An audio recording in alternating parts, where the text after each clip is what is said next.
আসসালামু আলাইকুম। এইচএসসি 26 বেচ আর মাত্র তোমাদের 1 থেকে 2 দিনের মতো সময় আছে।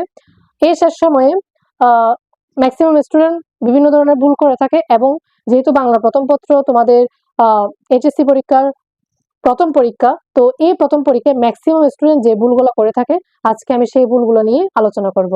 দেখো তোমরা হেডলাইনে দেখতেই পারছো হোয়াইট বোর্ডে আমি কি লিখেছি, বাংলা প্রথম পত্রে যে ভুলগুলোর কারণে তুমি বাংলা প্রথম পত্র খারাপ করবে। তো আজকে আমি 12টা সেরকম ভুল নিয়ে আলোচনা করব, অর্থাৎ যে 12টা ভুল তুমি যদি 12টার মধ্যে একটাও করে থাকো তাহলে তোমার বাংলা প্রথম পত্র খারাপ হতে পারে। চলো শুরু করি। আচ্ছা, আমি প্রথম পয়েন্টে লিখছি কি প্রথম পরীক্ষা। হ্যাঁ, বাংলা প্রথম পত্র যেহেতু তোমাদের সবচেয়ে গুরুত্বপূর্ণ একটা পরীক্ষা, এইচএসসি পরীক্ষার প্রথম পরীক্ষা, তাই এই বাংলা প্রথম পত্রে পরীক্ষার সময় অনেকেই কি হয়ে যায়, নার্ভাস হয়ে যায়, প্যানিক করে, যার ফলস্বরূপ সে জানা প্রশ্ন ভুল করে, সেট কোড ভুল করে, তারপর হচ্ছে অনেক সময় সেট কোড ফিল আপ করে না, অনেক সময় রেজিস্ট্রেশন নাম্বার ভুল করে, রোল নাম্বার ভুল করে, অনেক সময় সে হচ্ছে এমসিকিউ টাকাতে গিয়ে ভুল করে, বিভিন্ন ধরনের সে ভুল করে থাকে। এর মূল কারণ হচ্ছে সে নার্ভাস হয়ে যায়। তো তোমাদের কোনোভাবেই নার্ভাস হওয়া যাবে না। তোমাদের মনোবলটা শক্ত থাকতে হবে, স্ট্রং রাখতে হবে, নিজেকে সবসময় কনফিডেন্ট রাখতে হবে, ঠিক আছে? তোমার মধ্যে ডিপ্রেশন আসা যাবে না, তোমার মধ্যে হতাশা মানে কোনোভাবে আসা যাবে না, হতাশ হওয়া যাবে না। কেন? আহ যেহেতু এটা প্রথম পরীক্ষা, ম্যাক্সিমাম স্টুডেন্ট ভাবে আল্লাহ প্রথম পরীক্ষা কি না কি হয়, এক্সামে যদি প্রশ্ন কঠিন হয়, আর যেহেতু এবার এক পত্রে মানে হচ্ছে সকল বোর্ডে একটাই কোয়েশ্চেন হবে, তো প্রশ্ন যদি হার্ড করে কি করব, যদি আমার হচ্ছে জানা প্রশ্ন থেকে যদি প্রশ্ন না আসে, যদি প্রশ্নটা বেশি ঘুরিয়ে আসে, পেঁচিয়ে আসে, কঠিন আসে, আমি কি করব? বিভিন্ন ধরনের চিন্তা ভাবনার কারণে, নেগেটিভ থটস এর কারণে তোমাদের ডিপ্রেশনটা বাড়তে থাকে, আর কনফিডেন্ট তুমি থাকো না, কনফিডেন্সটা আস্তে আস্তে কি হতে থাকে, লো হতে থাকে। তো তোমার কনফিডেন্সটা হাই থাকতে হবে। হ্যাঁ, নিজেকে সবসময় বোঝাতে হবে যে না, তুমি অনেক চেষ্টা করছো। এই শেষ মুহূর্তে এসে তুমি এখন কি করতে পারো, আল্লাহর কাছে একটু দোয়া করতে পারো, আল্লাহর কাছে চাইতে পারো যেন তুমি তোমার কাঙ্ক্ষিত যে রেজাল্ট সেটা যেন পাও, ঠিক আছে? আর সবসময় এটাই ভাববা যে প্রশ্নে যাই আসবে তুমি পারবা। হার্ড করলে ওটা সবার জন্য কঠিন হবে, স্ট্যান্ডার্ড করলে সবার জন্য এটা স্ট্যান্ডার্ড হবে। আর প্রশ্ন সিলেবাসের বাইরে থেকে আসবে না, তুমি যা জানো, যা পড়ছো এতদিন, সেখান থেকে কি আসবে, প্রশ্ন আসবে। তো তোমার কোনোভাবেই প্রথম পরীক্ষা হওয়াতে নার্ভাস হওয়া যাবে না, চেষ্টা করবা নার্ভাসনেসটা কমানোর জন্য। এরপর হচ্ছে প্রি প্ল্যানিং। প্রি প্ল্যানিং বলতে বোঝাচ্ছি এই যে আহ সবাই পড়াশোনা করছে, ঠিক আছে, কিন্তু প্রি প্ল্যান বলতে কি আসলে পড়াশোনা করাকে বোঝাচ্ছি মানে তুমি এক্সামের আগে ভালো মতো পড়াশোনা করো, এটা না, আসলে এটা না। আমি বোঝাচ্ছি হচ্ছে তুমি যে এক্সাম হলে যাবা, এই যে তোমার কাছে হাতে 3 ঘন্টা টাইম থাকবে, এই 3 ঘন্টাকে তুমি কিভাবে ভাগ করবা, কিভাবে তুমি ইউটিলাইজ করবা, কিভাবে ইফেক্টিভলি ইউজ করবা, কিভাবে তুমি সিকিউ গুলা কম সময়ের মধ্যে আনসার করে দিয়ে আসবা, কোন সিকিউ আগে করবা, কোন সিকিউ পরে করবা, অথবা কোন এমসিকিউটা তুমি ধীরে সুস্থে আনসার করবা, কোন সিকিউটা তুমি একটু তাড়াতাড়ি আনসার করবা, কোন সিকিউটা হচ্ছে তুমি একটু সময় নিয়ে চিন্তা ভাবনা করে আনসার করবা, বা কোনটা স্কিপ করবা, এগুলা। অথবা এমসিকিউর ক্ষেত্রে তুমি কোনটা আগে করবা, পরে করবা, এরকম নানা ধরনের চিন্তা ভাবনা। অর্থাৎ বিভিন্ন আঙ্গিকে তোমাকে কি করে রাখতে হবে, সবসময় প্রস্তুত করে রাখতে হবে। তোমার ব্রেনকে বোঝাতে হবে যে বাংলা প্রথম পত্র তোমার পরীক্ষা, এই বাংলা প্রথম পত্র তোমাকে ভালো করাই লাগবে। যত যেরকম সিচুয়েশনে তুমি পড়ো না কেন, তুমি ফুল আনসার করে দিয়ে আসবা। প্রশ্ন কঠিন হোক সহজ হোক, তুমি আনসার করবাই করবা। আর হচ্ছে কি, তুমি যে কোনো সিচুয়েশনের মধ্যে থাকো, তোমার এনভায়রনমেন্টের অবস্থা যেরকমই হোক, তুমি নিজেকে সবসময় কুল ডাউন রাখবা এবং হ্যান্ডেল করবা পরিস্থিতি। এরকম তোমার মনোভাব নিয়ে যেতে হবে। এটাকে বলে প্রি প্ল্যানিং। হ্যাঁ, আর তুমি ধরো তোমার ফাইল গোছাবা, কি নিবা নিবা না, এই সবগুলো আগে থেকে কি করে রাখতে হবে, রেডি করে রাখতে হবে। তো প্রি প্ল্যানিং বলতে আমি জাস্ট পড়াশোনা বোঝাচ্ছি না, ওভারঅল সবকিছুই বোঝাচ্ছি। তোমার মাইন্ডসেট, তোমার হচ্ছে পরীক্ষার আগে নিজেকে কনফিডেন্ট রাখা, আরো সবকিছু যা যা আছে। আচ্ছা, এরপর হচ্ছে টাইম ম্যানেজমেন্ট। ওই যে তোমার যেহেতু সময় আছে 3 ঘন্টা, প্রথম 30 মিনিট তোমাকে এমসিকিউ করা লাগবে, শেষ 2 ঘন্টা 30 মিনিট তোমাকে হচ্ছে সিকিউ করা লাগবে। তাও কয়টা? 7টা। তো 2.5 ঘন্টার মধ্যে 7টা সিকিউ করা কিন্তু টাফ, যদি তুমি প্র্যাকটিস না করো। তোমাকে বাসায় বসে এখন থেকেই বেশি বেশি প্র্যাকটিস করতে হবে।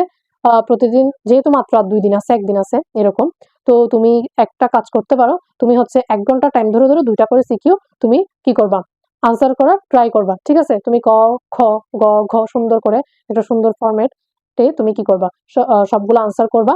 1 ঘন্টা টাইম ধরে ধরে তুমি যদি কয়েকবার প্র্যাকটিস করো, তাহলে আশা করি তোমার টাইম যে ম্যানেজ করতে হয় এটা তুমি শিখে যাবা। ধরো একটা সিকিউর ক্ষেত্রে মোটামুটি 20 থেকে 22 মিনিট তুমি সময় নিতে পারো, কিন্তু 25 মিনিটের বেশি তুমি সময় নিতে পারবা না। তো এগুলা বাসায় বসেই তোমাকে কি করতে হবে, আগে থেকে ট্রাই করে করে কি করতে হবে, অভ্যস্ত হয়ে যেতে হবে। আচ্ছা, এরপর ওই যে প্র্যাকটিসের অভাব, ঠিক আছে? প্র্যাকটিসের অভাব বলতে এটাই বোঝাচ্ছি, তুমি ধরো শুধু পড়াশোনা করছোই করছো, কিন্তু তুমি এক্সাম হলে কি লিখবা লিখবা না এগুলো কিছুই জানো না। ধরো একটা স্টুডেন্ট যদি সারাক্ষণ পড়তেই থাকে, তাহলে সে পড়া নিয়ে অভ্যস্ত হবে, সে পড়া নিয়ে তার অভিজ্ঞতা থাকবে, কিন্তু যে বাসায় বসে যে পড়াটা পড়ছে সেটা যদি হাতে কলমে লিখে, খাতায় লিখে প্র্যাকটিস করে, তাহলে দেখা যাবে কি সে ভালো মতো লিখতে জানতেছে, সে বুঝবে সে কোথায় ভুল করতেছে। এমনকি সে সময় একটা, যেহেতু তোমাদের সময় বরাদ্দ করা থাকে, ওই কম সময়ের মধ্যে বা ওই সীমাবদ্ধ যেটুকু লিমিট তোমাদেরকে দেওয়া হয়েছে টাইম, সেই সময়ের মধ্যে সে কি প্রপার আনসারটা করে দিয়ে আসতে পারবে বা সবকিছু ফুল আনসার করে দিয়ে আসতে পারবে, যদি তার প্রপার প্র্যাকটিস থাকে। তো তোমার প্র্যাকটিসটা অনেক বেশি ইম্পর্টেন্ট। তুমি যদি বাসায় প্র্যাকটিসই না করো তাহলে তুমি বুঝবা না। তোমার হচ্ছে একটা সিকিউ করতে কতক্ষণ লাগতেছে, বা সিকিউ আনসার করতে গিয়ে তুমি কোথাও আটকে যাচ্ছ কিনা, বা তোমার সিকিউর ফরম্যাটটা ঠিক হচ্ছে কিনা, তোমার লেখার ভাষাগুলো ঠিক আছে কিনা, বাক্যগুলো ঠিক আছে কিনা, লাইনগুলো তুমি সুন্দরভাবে ফুটিয়ে তুলতে পারতেছো কিনা, বিভিন্ন ধরনের কি প্রবলেম তুমি খুঁজে পাবা যখন তুমি বুঝবা কি, তো যখন তুমি প্র্যাকটিস করবা। ঠিক আছে, যখন তুমি প্র্যাকটিস করবে তখন তুমি তোমার ভুলগুলো কি ফাইন্ড আউট করতে পারবা। শুধু পড়াশোনা করলে তুমি আসলে কি ভালো করবা না, এর জন্য তোমার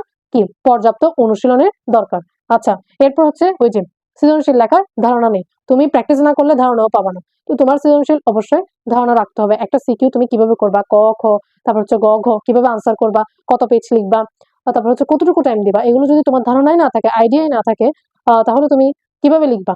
তোমার তুমি এতদিন যাই পড়ো না কেন, হ্যাঁ, যাই পড়ো না কেন, কিন্তু তোমার হচ্ছে যাচাইটা হবে ওই 3 ঘন্টার মধ্যে। হ্যাঁ, ওই 3 ঘন্টায় তুমি খাতায় যেইটুকু প্রেজেন্ট করে আসতে পারবা, বা তোমার প্রেজেন্টেশনটা, তোমার উপস্থাপনাটা যত বেশি সুন্দর হবে, টিচার তোমাকে তত বেশি নাম্বার দিতে বাধ্য। এখন যদি তুমি সুন্দরভাবে প্রেজেন্ট করতে না পারো, তাহলে এতদিনের এত কষ্ট সবগুলা কি ব্যর্থ, তাই না?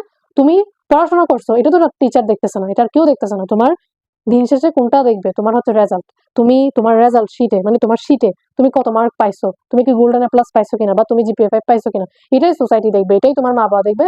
আর টিচারও তোমাকে আইডেন্টিফাই করবে বা তোমাকে জাস্টিফাই করবে কি দিয়ে? তোমার খাতা দিয়ে। তোমার খাতায় তুমি কিভাবে ফুটিয়ে তুলছো উপস্থাপনা, তো তোমার যদি সুন্দর হয় তাহলে তুমি কি করবা? ভালো একটা রেজাল্ট করতে পারবা। তার মানে শুধু পড়াশোনা করলেই হবে না, খাতায় সুন্দরভাবে উপস্থাপন করতে জানতে হবে। তোমার প্রেজেন্টেশনটা অনেক কি হতে হবে, পারফেক্ট হতে হবে, সুন্দর হতে হবে। আচ্ছা, তো সৃজনশীল লেখার ধারণা অবশ্যই থাকতে হবে। হাতের লেখার স্পিড কম, হ্যাঁ, যেহেতু তোমার বাংলা প্রথম পরীক্ষা, এখানে অনেক কিছু লিখতে হবে, সো তোমার হাতের লেখার স্পিডটা বাড়াতে হবেই হবে। এখন তোমরা অনেকে বলবা যে স্পিডে লিখতে গিয়ে তোমার কি হাতের লেখার অবস্থা খুবই খারাপ হয়ে যায়। ঠিক আছে, যদি তুমি অভ্যস্ত না থাকো তাহলে তুমি এখন আর বেশি প্র্যাকটিস করিও না, মানে স্পিড বাড়ানোর ট্রাই করিও না। যে স্পিডে তুমি লেখো তার থেকে সামান্য একটু বাড়াতে পারো, বাট বেশি বাড়ানোর দরকার নেই, যেহেতু তোমার সময় খুবই কম আর তুমি অভ্যস্ত নও তাই। ঠিক আছে, তবে স্পিডটা একটু বাড়ানোর চেষ্টা করবা। এরপর হচ্ছে খাতায় কাটাকাটি করা। ওই যে তোমার মেইন ইমপ্রেশনটা ক্রিয়েট হবে তোমার প্রেজেন্টেশন। তুমি যদি ঠিকভাবে উপস্থাপন করতে না পারো, সুন্দরভাবে খাতায় লিখে দিয়ে আসতে না পারো, তাহলে টিচারও তোমাকে মার্ক দিবে না। এখন খাতায় কাটাকাটি করলেও সেম জিনিস, তুমি একটা লাইন লিখছো, এটা কয়েকবার কাটছো, ঘষা মাজা করছো, ঠিক আছে, তুমি একটা শব্দ লিখছো, এটা খুব ঘাড়ো করে কেটে দিচ্ছ, তাহলে জিনিসটা দেখতে খুব বাজে দেখাবে না? তোমার খাতার যে সৌন্দর্য সেটা নষ্ট হয়ে যাবে। তাই খাতাকে সবসময় ফ্রেশ এবং ক্লিন রাখবা। ঠিক আছে, যত বেশি স্পষ্ট এবং সুন্দর ভাষায় লেখা যায় ততই ভালো। আচ্ছা, এরপর প্রথম দিকের সৃজনশীলে বেশি সময় দেওয়া। ওই যে তুমি 7টা সিকিউ সলভ করবা বা আনসার করবা, মানে এখানে তো আনসার করা লাগবে, তাই না? তো 7টা সিকিউ আনসার করবা, তার মানে প্রত্যেকটা সিকিউ তোমাকে খুব কি হচ্ছে কেয়ারফুলি আনসার করা লাগবে, মানে হচ্ছে টাইম ধরে ধরে। তোমার একটা সিকিউতে সর্বোচ্চ তুমি 22 থেকে 23 মিনিট সময় দিবা। যেহেতু প্রথম দিকের গুলো একটু সুন্দর করে লিখতে হবে, যেহেতু এটা প্রথম পেজ খাতার, টিচারের চোখে বেশি পড়বে, তাই ওই প্রথম সিকিউ গুলা, মানে 1 নং, তারপর 2 নং সিকিউ, 1 নং আর 2 নং সিকিউ তুমি চাইলে কি 22 মিনিট বা সর্বোচ্চ 25 মিনিটের ভিতর তুমি কি করতে পারো, টাইম নিতে পারো। এই টাইমের ভিতর তোমাকে আনসার করা লাগবেই।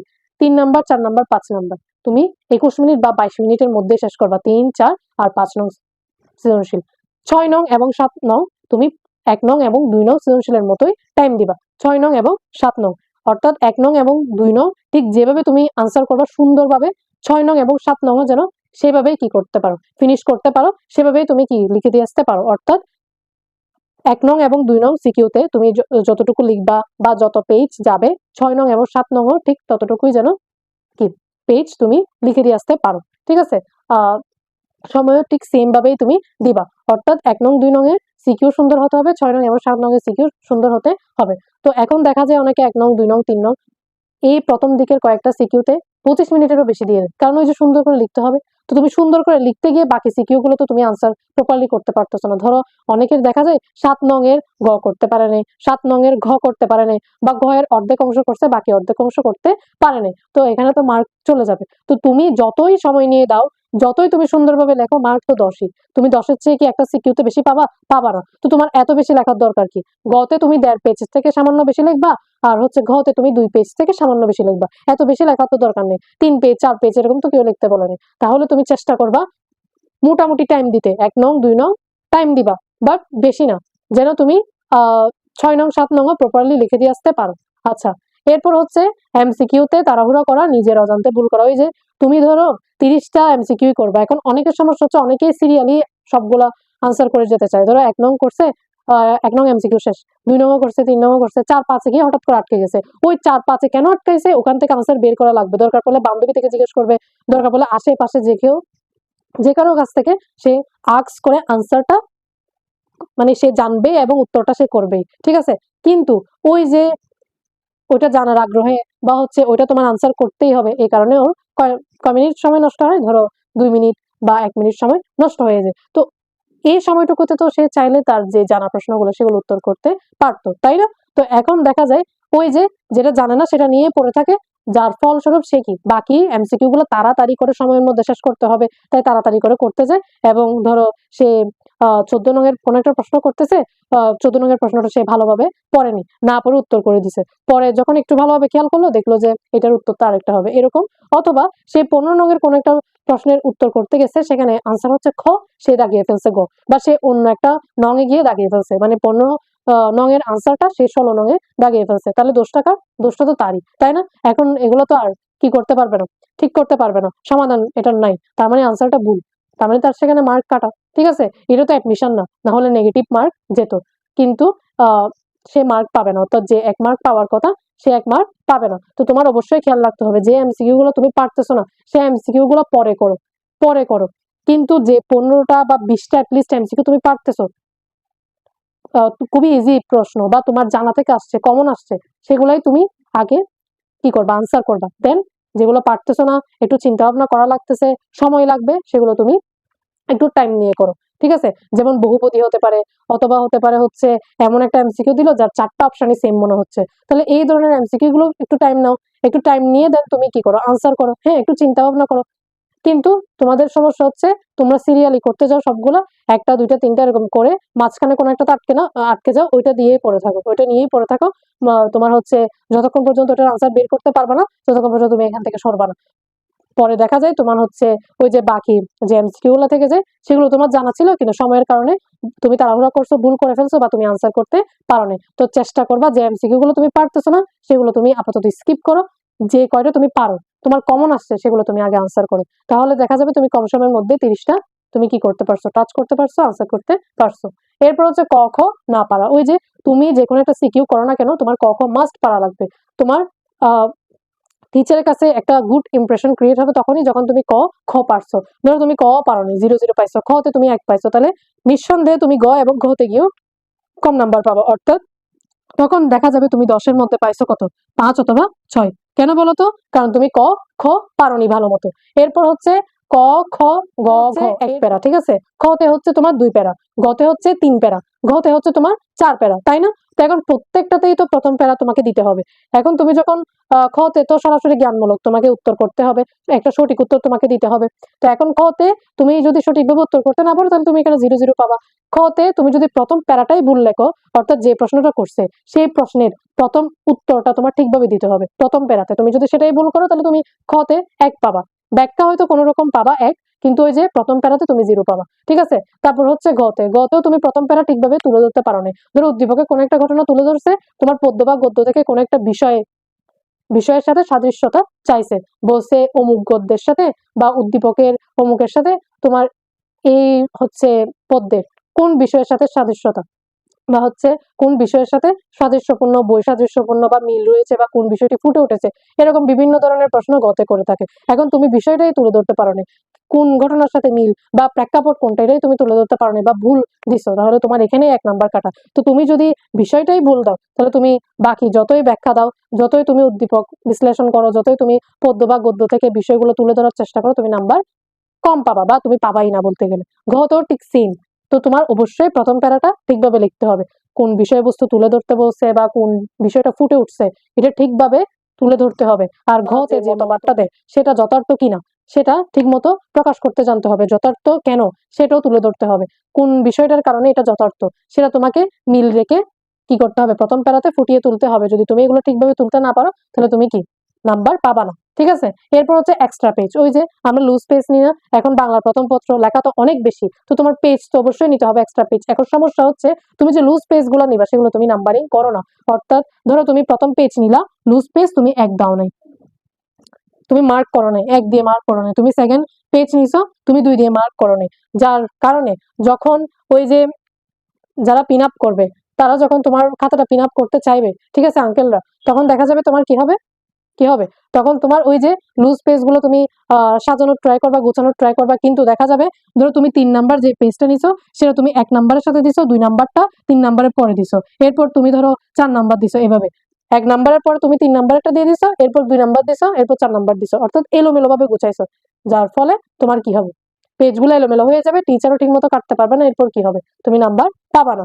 আরেকটা হচ্ছে বৃত্তপারট না করা, কিসের, ওই যে তুমি এক্সট্রা পেজ নিবা, তোমার বিষয় কোটের পাশে তুমি যে বিষয় কোট মেইন হচ্ছে খাতা, যে মেইন খাতাটা, তো তোমাকে প্রথমে যে খাতাটা দেওয়া হয় অনেকগুলা পেজ একটা পিন আপ করা থাকে, অর্থাৎ মেইন খাতাটা আর কি, যেখানে তোমার রেজিস্ট্রেশন নাম্বার, রোল নাম্বার বৃত্তপারট করতে হয়, ফিল আপ করতে হয়, এরপর হচ্ছে তোমার হচ্ছে বিষয় কোট দিতে হয়, এর পাশে বিষয় কোটের পাশেই তুমি অতিরিক্ত পেজ দিয়ে একটা কি দেখবা, তুমি হচ্ছে বৃত্ত ভরাটের একটা জায়গা দেখবা, যেখানে তোমার ওই যে নাম্বারটা দিয়ে বৃত্তটা ভরাট করতে হবে, তাই না। ধরো তুমি নিয়েছো 4টা পেজ, ঠিক আছে, তুমি কয়টা পেজ নিছো, 4টা পেজ নিছো, তাহলে ওই 4টা পেজের জন্য তুমি নাম্বার দিবা 4, দেন 4 যেখানে আছে সেখানে তুমি কি বৃত্তটা ভরাট করে দিবা। এই কাজটা না করলে কি হবে জানো, ওই যে তোমার মেইন খাতাটার সাথে তোমার পেজটা তো পিন করা থাকবে, এক্সট্রা পেজগুলো মানে লুজ পেজগুলো, কোনো কারণে পেজগুলো যদি ছুটে যায় বা হারিয়ে যায় তাহলে টিচার বুঝবে না যে তুমি লুজ পেজ নিছো, তখন দেখা যাবে ওই পেজে যে সকল তুমি লেখা লিখছো সেই লেখাগুলোর নাম্বার তুমি পাবা না, কারণ তুমি টিচার মনে করবে তুমি লেখো নাই, তুমি এইটুকু লেখা দিয়ে তুমি খাতা জমা দিয়ে দিছো, তার মানে হচ্ছে তোমার এখানে নাম্বার চলে যাবে। তো তোমার যদি আগে থেকেই বৃত্তটা ভরাট করা থাকে, তখন টিচার যখন দেখবে যে তুমি লুজ পেজ নিছো বা বৃত্ত ভরাট করছো, ধরো 6টা পেজ নিছো, 6 বৃত্ত ভরাট করছো মানে 6, কিন্তু তোমার লুজ পেজ গুলো পাওয়া যাচ্ছে না, অর্থাৎ মেইন খাতাটার সাথে তোমার লুজ পেজ গুলো অ্যাটাচ নাই, তখন টিচার এটা সন্ধান করবে, ঠিক আছে, টিচার খুঁজবে বা এটা নিয়ে আলোচনায় বসবে, বুঝতে পারছো। তো অবশ্যই তোমার বৃত্তটা ভরাট করা লাগবে, এক্সট্রা পেজ নিলে তুমি নাম্বার করবা যেন তোমার গুছাতে সুবিধা হয়, এবং তুমি কয়টা পেজ নিছো সেই নাম্বারটা তুমি লিখবা, প্লাস বৃত্তটা ভরাট করবাই। আর সেট কোড কোনোভাবেই ভুল করবা না, ভুলও করবা না, এবং ওই যে লিখে না বা ভুলে যায় এটাও করা যাবে না। ধরো তোমার এমসিকিউর সেট হচ্ছে কত, গ পড়ছে, তুমি ভুল করে খ দিয়ে দিছো, অথবা তুমি লিখোই নেই, বৃত্তটা ভরাটি করো নাই, তখন দেখা যাবে তোমার কি এমসিকিউটা বাতিল হয়ে যাবে, ঠিক আছে, ওএমআর শিটটা বাতিল হয়ে যাবে। তো তুমি অবশ্যই চেষ্টা করবা সেট কোডটা ফিল আপ করার জন্য, এবং সঠিকভাবে ফিল আপ করবা, এক্সট্রা পেজ নিলে সেটা নাম্বারিং করবা যেন গোছাতে সুবিধা হয়, এবং কয়টা পেজ নিছো সেটা বৃত্ত ভরাট করবা, ক খ অবশ্যই চেষ্টা করবা সবকিছু মুখস্থ করার জন্য, বিশেষ করে বোর্ডে আসা ক, বোর্ডে আসা সকল খ তুমি মুখস্থ করবা এবং সঠিকভাবে আনসার করবা। এখানে তুমি বানিয়ে লিখতে পারবা না আসলে, কিন্তু গ এবং ঘতে তুমি বানিয়ে লিখতে পারবা, তবে প্রথম প্যারাটা তোমার ভুল করা যাবে না কোনোভাবে, ঠিক আছে। এরপর এমসিকিউ করার সময় তুমি একটু চিন্তা ভাবনা করে দাগাবা, হ্যাঁ, তোমার যদি কোনো একটা এমসিকিউতে সন্দেহ থাকে বা তোমার 4টা অপশনই মনে হচ্ছে হতে পারে, তুমি যদি দ্বন্দ্বে থাকো যে কোন অপশনটা আসলে সঠিক, তাহলে একটু চিন্তা ভাবনা করে রিল্যাক্স হয়ে তুমি কি এমসিকিউটা দাগাবা, চেষ্টা করবা যেন নিজের অজান্তে ভুল না হয়। তুমি ধরো আনসার হবে খ, ঠিক আছে, কিন্তু তুমি দাগিয়ে ফেলছো গ, তখন তো শেষ, তখন তোমার 1 নাম্বার কাটা। তো তুমি চেষ্টা করবা এমসিকিউ গুলো সঠিকভাবে দাগাতে, আর হচ্ছে প্রথম দিকে যে সৃজনশীল গুলো করো না কেন একটু চেষ্টা করবা মোটামুটি তোমার কি 25 মিনিট সময়ের মধ্যে কি করার জন্য, শেষ করার জন্য। প্রত্যেকটা সিকিউ তুমি বিশেষ করে 1 নাম্বার আর 2 নাম্বার সিকিউ তুমি 25 মিনিট টাইম নিবা, হ্যাঁ, এর বেশি কোনোভাবেই তুমি কি করবা না, টাইম নিবা না, 25 মিনিটের মধ্যে তুমি শেষ করবা, ঠিক আছে। এখন 25 মিনিটের বেশি নিলে দেখা যাবে তুমি বাকি সিকিউ গুলা শেষ করতে পারছো না।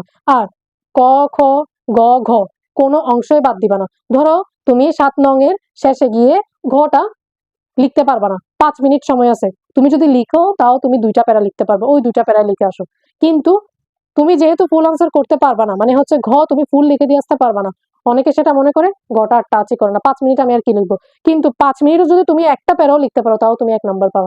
ধরো তুমি জাস্ট লিখতে পারছো যে উদ্দীপকের যে মানে উদ্দীপকের সাথে তোমার যে গদ্যের সাথে সম্পর্ক তৈরি করা হয়েছে, ঠিক আছে, ওখানে হয়তো ওরা একটা মন্তব্য দিছে, হ্যাঁ একটা উক্তি দিছে, ওটার যথার্থতা চাচ্ছে বা ওটা ব্যাখ্যা করতে বলছে, তুমি জাস্ট প্রথম প্যারাটাতে মন্তব্যটা যথার্থ বা কেন যথার্থ সেই কারণটাই হালকা তুলে দিছো, তাহলে দেখবো তুমি এখানে 1 পেয়ে গেছো। কিন্তু তুমি যদি ওইটাও না লেখো তাহলে দেখা যাবে ওই 1 নাম্বারটাও তুমি পাবা না। তাই চেষ্টা করবা একদম শেষ ঘন্টা পড়ার আগ মুহূর্ত পর্যন্ত লিখতে থাকতে, যদি 1 মিনিটও থাকে তাও লিখবা, যতক্ষণ পর্যন্ত তুমি ফুল অ্যান্সার করতে পারছো না। ঘন্টা পড়ে গেছে, খাতা দিয়ে দিবা, ঠিক আছে? তোমার 5 মিনিট আছে, 4 মিনিট আছে, কিন্তু তোমার লেখা বাকি আছে। এখন তুমি যাচ্ছ সবকিছুই শেষ করতে, কিন্তু তুমি 4 মিনিটে শেষ করতে পারবে না। দরকার পড়লেও 4 মিনিটে তুমি যদি অর্ধেকও শেষ করো তাও তুমি নাম্বার পাও, ঠিক আছে? অর্থাৎ এক কথায় তুমি কোনো কিছু বাদ দিয়ে আসবে না, ফুল অ্যান্সার করবাই, খাতার কোনো অংশ তুমি ফাঁকা রাখবা না। যে প্রশ্নটা পারছো না, তোমার সময় লাগছে, দরকার পড়লে কারো কাছ থেকে জেনে নিবা, অথবা নিজেই বানিয়ে কিছু একটা লিখে আসবা। ধরো তোমার খ কমন পড়েনি, তাও তুমি বানিয়ে লিখে আসো। আমি জানি ক এবং খতে তোমার হচ্ছে কিছুটা মুখস্থ ভিত্তিক, ক তো একদমই জ্ঞানমূলক, তোমাকে সঠিক উত্তর দিতেই হবে। খ এর ক্ষেত্রে তোমার হচ্ছে ম্যাক্সিমাম টাইমে তোমাকে মুখস্থ করে আসলে উত্তর করা লাগে, কিন্তু যদি খ কমন নাও পড়ে তাও তুমি লিখে দিয়ে আসবা। কারণ আমরা তো জানি না হচ্ছে তোমার এই যে তোমার খাতাটা কোন টিচারের কাছে পড়ে, নিশ্চয়ই বাংলা টিচারের কাছেই পড়বে, তবে কোন টিচারের কাছে তো সেটা আমরা জানি না। হতেও তো পারে তোমাকে নাম্বার দিয়ে দিছে, তাই তুমি ক খ গ ঘ কোনোটাই স্কিপ করবা না। তো এখানে হচ্ছে তোমার টোটাল 12টা ভুল, যে 12টা ভুলের মধ্যে তুমি যদি একটা ভুলও করে থাকো তাহলে তোমার বাংলা প্রথম পত্রে কি খারাপ হওয়ার সম্ভাবনা আছে, অর্থাৎ এটা একটা তোমার কি খারাপ প্রভাব ফেলবে তোমার প্রথম এক্সামে। তো তুমি চেষ্টা করবা এই 12টা ভুল স্কিপ করে একটু দূরে রেখে, হ্যাঁ এখান থেকে একটু দূরে সরে থাকার ট্রাই করবা, এগুলো একটু এড়িয়ে চলার ট্রাই করবা, যেন তোমার বাংলা প্রথম পত্রটা ভালো হয়, তোমার যেন এই ভুলগুলা না হয়। তুমি যে স্টুডেন্ট হও এইচএসসি 26 অথবা 27, অবশ্য তুমি বুঝতে পারছো এই 12টা ভুল তুমি যদি করো তাহলে দেখা যাবে তোমার বাংলা প্রথম পত্র খারাপ হবে। যারা আমার ভিডিওটা দেখছো, বিশেষ করে এইচএসসি ব্যাচের স্টুডেন্টরা যারা দেখছো, আশা করি তোমরা এই 12টা ভুলের মধ্যে কোনো একটা ভুল তোমরা করবা না, তোমরা চেষ্টা করবা আশা করি এই ভুলগুলা থেকে এড়িয়ে চলার জন্য। হ্যাঁ, আর হচ্ছে তোমরা ভালো মতো প্রিপারেশন নাও, প্রচুর প্র্যাকটিস করো, রিভিশন দাও। যে নার্ভাসটা তোমার আসতেছে, নার্ভাসনেসটা একটু কমাও, ডিপ্রেশনটা একটু কমাও, নিজেকে সবসময় কনফিডেন্ট রাখো। আশা করি তুমি বাংলা প্রথম পত্রে হ্যাঁ অনেক ভালো করবা। বাংলা প্রথম পত্র তোমাদের জন্য স্ট্যান্ডার্ড কোয়েশ্চেনই হবে, কঠিনও হবে না, বেশি সহজ হবে না, যা আসবে তোমার জানা প্রশ্ন থেকেই আসবে, ইনশাল্লাহ তুমি ভালো করবা। তো আজকের ভিডিওটা এইটুকুই। তোমাদের ভিডিওটা কেমন লেগেছে অবশ্যই কমেন্টে জানাবা, যদি উপকারে এসে থাকে তাহলে বন্ধুদের মাঝে শেয়ার করবা, এবং নেক্সট কোন বিষয় নিয়ে আমি ভিডিও দিব বা আলোচনা করবো এটা তোমরা কমেন্টে জানাবা। ধন্যবাদ সবাইকে, আসসালামু আলাইকুম।